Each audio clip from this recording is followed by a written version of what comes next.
question. Tu veux savoir?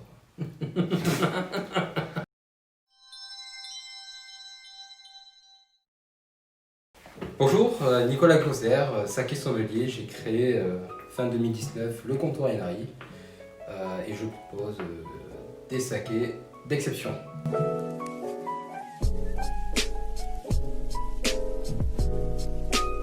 Alors avant même que ça soit, je pense, un amour pour le saké japonais, c'est avant tout plutôt une passion pour le Japon en lui-même. C'est un pays qui me fascine depuis mon plus jeune âge.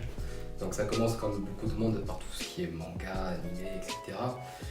Et ça s'est rapidement propagé sur tout ce qui est sport, culture générale, musique et alcool, du coup en vieillissant.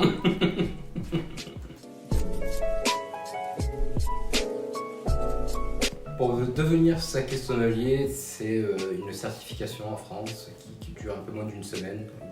Vous goûtez énormément de saké avec bien sûr un examen final pour savoir si vous êtes bon pour faire ça ou pas.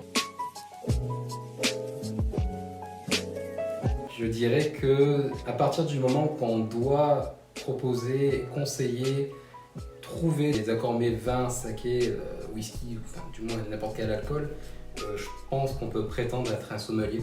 Même si aujourd'hui, effectivement, être sommelier dans le vin reste quand même un métier d'exception.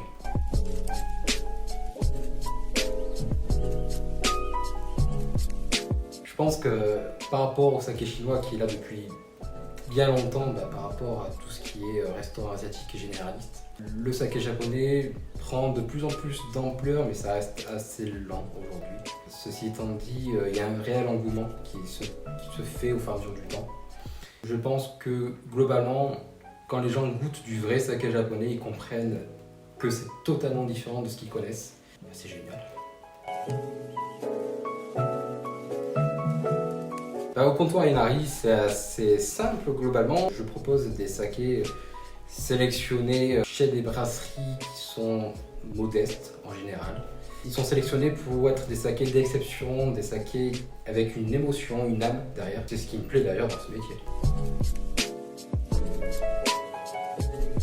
Je pense qu'avant tout, ce qui est intéressant quand on travaille dans ce métier-là, c'est de découvrir une philosophie. Les brasseurs ont tous une philosophie assez à part et souvent ils sont très respectueux déjà de l'environnement, même si on ne le sait pas trop en France.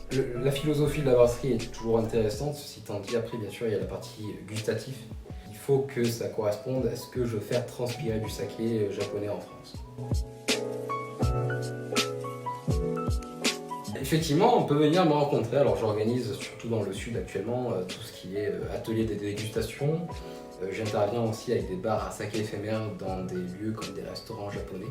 Puis après, bien sûr, il y a des événements comme par exemple la Japanonime à Nîmes qui a lieu en octobre. Donc là aussi, je serai présent pour vous faire découvrir le saké japonais, le vrai et le bon.